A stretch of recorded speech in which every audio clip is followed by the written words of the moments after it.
thank the society for giving me an opportunity. So the outline of the presentation would be why do we need a pulmonary valve replacement? That I will not go into that because the indications are established. Then what are the surgical options? The conduit. You'll be surprised why I've included the conduit. The discussion of the conduit cannot be avoided. Well, after all, the conduit is a valve which is placed inside a cylinder. And second is the bioprocesses, which we're all familiar with. Then the mechanical valves. Then less familiar are the Ozaki's technique, and then the tissue engineered valves. And then what are the surgical techniques to implant these?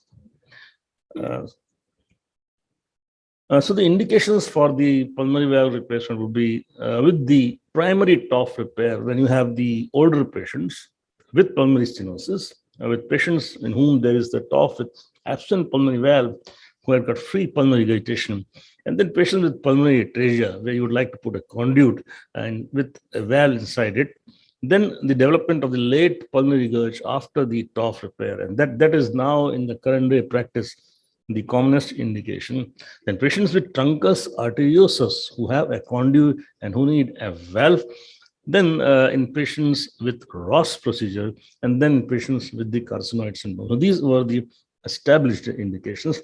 Now, if you take a look at the conduits, they can be the Homura conduits, the PTFE conduit, the biopulmonary conduit, in which you suture a bioprocess inside a conduit, the LabCorp conduit, which is a recent conduit, and then the Contegra, which we are used to using. And if you see the PTFE conduit, 0.1 mm thickness Gore-Tex membrane, which is placed inside a cylinder, it works as a leaflet, and it gives pretty much competence. It does not calcify, and there is a very, very low incidence of thrombosis for at least for several years. And if you see this data, almost 2,500 patients, and the 5-year freedom from the reintervention is almost 90%, and the 10-year freedom is 91%. So then the advantages of this ETFE conduit or the allografts are that it is tailor-made to the patient, and it is particularly helpful in situations where you do not have the homografts. They're very inexpensive. In the United States, the homograft typically costs around $5,000. Then it gives better durability than the xenografts, and then they're very, very tailor-made to the patient, and therefore the lot of flexibility in the sizes. And this is a picture of the homograft conduit, and we all know that these are two types: the aortic homograft and the pulmonary homograft. And then when we compare the results of these two homografts, typically the pulmonary homografts, they perform well as compared to the aortic homograft, and the freedom, 5-year freedom from the failure is 95% in patients with the pulmonary homograft as compared to 70% in patients with the aortic homograft. And that the reason for that is there's a very, very high degree of calcification in the aortic homograft. Now, this is the biopulmonary conduit, and it's a porcine pulmonary valve and pericardium. And drawback is that there is a very, very high incidence of distal stenosis. And because it is a porcine pulmonary valve, the calcification is very rapid. Then this is something which we are very used to, that is the Contegra or the bovine internal jugular vein. It is treated with glutaldehyde. The freedom from reoperation is almost 95% at more than 10 years, and the transpulmonary gradients are low in the immediate post-op phase. And this is the data from the major series published in 2011 in the Journal of Cardiology. And this is marketed by the Metronic. Then if you see another conduit, which is a newer conduit, there is a LabCorp conduit, and it's a porcine tricomposite valve. It is assembled inside a bovine pericardial tube, and the freedom is again more than 95% at 2 years. It's early days yet, but it's a very, very promising valve. Then let's come to something which we're more commonly used to, the bioprocesses. There's a whole range of bioprocesses. The commonest used are the Carpenter-Edwards Perimount valve, which we use very commonly. The newer generation, the Magna and the Magna Ease, then the Sorin Mitroflow valve, the St. Jude Epic valve, the Hancock valve, the Metronic Mosaic valve, the Metronic Melody valve, the freestyle valves and the inspurious resilient. Let me say something. All of them are evils. No, it's only a degree of evil, which is a bigger evil, which is a lesser evil, because we still date, we do not know which performs best in the aortic as well as in the pulmonary position. So if you talk of the valve which came the earliest, the Paramount Magna and the Paramount Ease. Now this is usually, so there is nothing called a pulmonary valve, because the direction of the flow in the aortic and the pulmonary position is same. The aortic valve is used in the pulmonary position, and they are marketed as the aortic valves and not as the pulmonary valves. So the Carpenter-Edwards Paramount valve is the pericardial aortic valve, which has been used since 1981. It is very well studied, and the Magna is out of the two. It is very easy to implant, and the hemodynamics are better. And this is the valve, the way it looks like. The advantage as compared to the aortic position is there are three struts. In the aortic positions, you have to be very, very careful about the placement of the struts, because the coronary ostium in the pulmonary position that does not hold true. And this is the Sorin mitra flow aortic valve. It has got a unique design and provides a larger effective orifice area. And another valve known as the trifecta valve from the St. Jude is one of the newer generations, which is also claimed to have the lower gradients.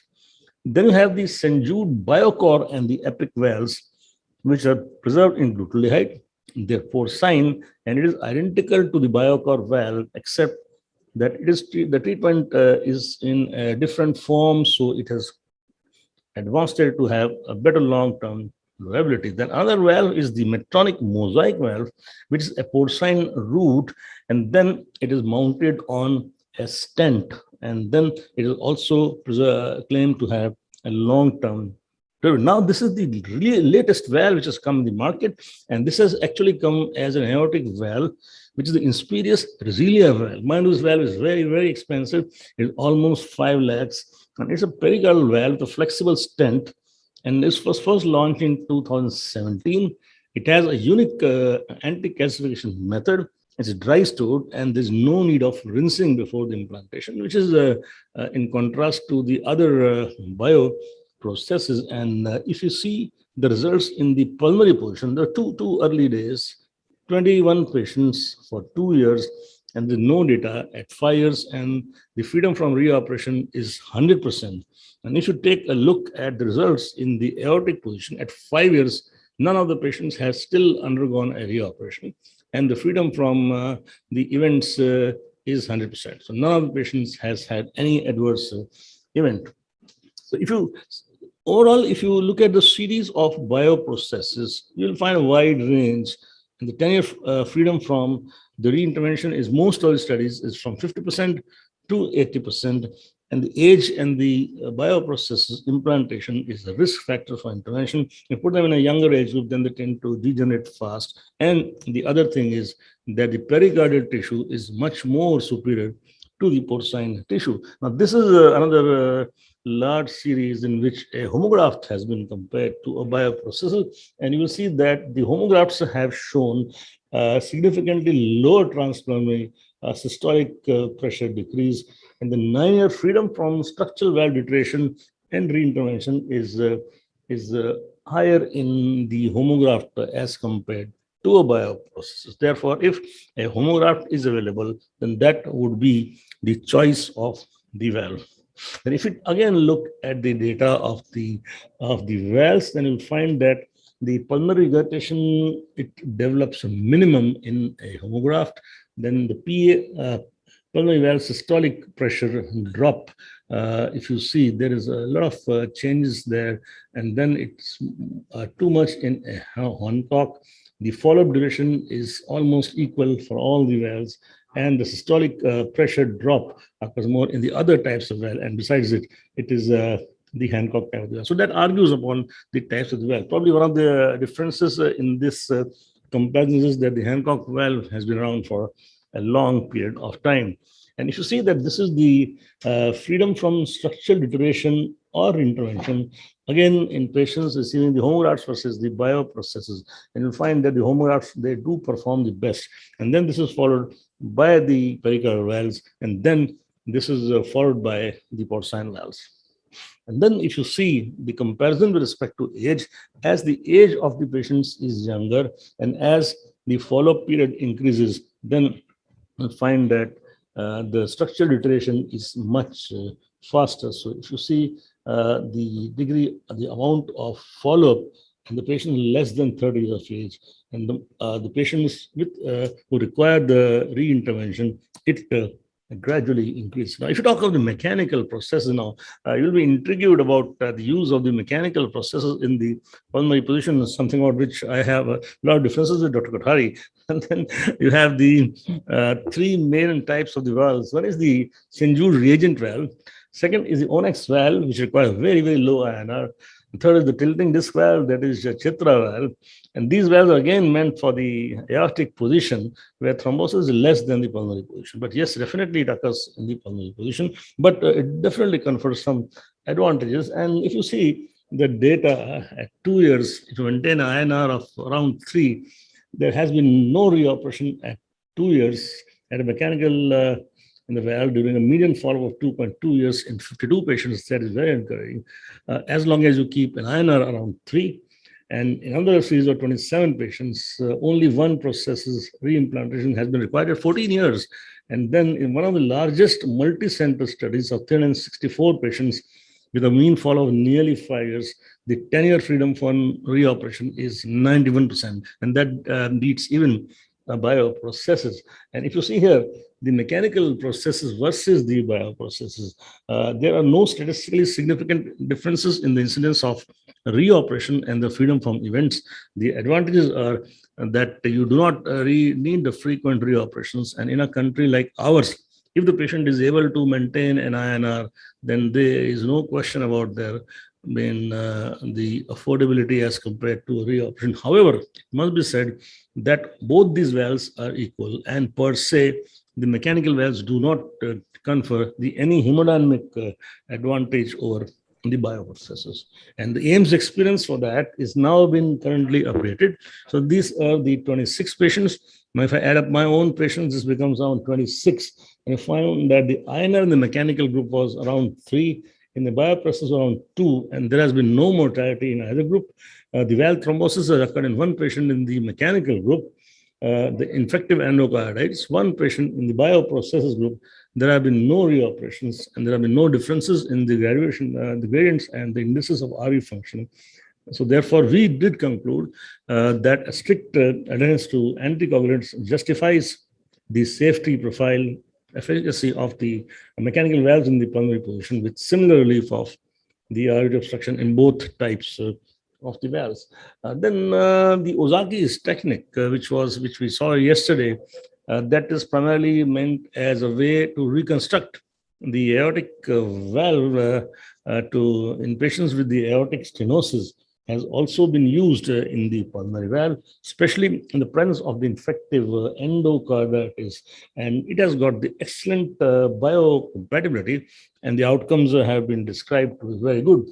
Then there are the tissue engineered valves, such as the Matrix P valve and the Zeltis pulmonary valve conduit, and they have also been used. And then if you see, this is a Restorex polymer platform, which provides the flexibility for the leaflet motion. And this is yet in the approval stage of the FDA. I have some time. Oh, okay. So then what I'll do is I'll just finish off in a minute, right? So the tissue engineered valves are still in the approved approval of the FDA stage, and the results are very controversial. And you see the operative technique, you can go a minimally invasive approach or a standard approach, which is usually on a beating heart, unless and until you need to do an intracardiac procedure. And then I will not go into the techniques of the insertion. These are mainly the various types of the surgical techniques. However, if I summarize, this is an increasing subset of the patients who require the multiple reoperations. You have to compete with our cardiology colleagues. There's no ideal substitute, and the indications are still evolving. Thank you so much.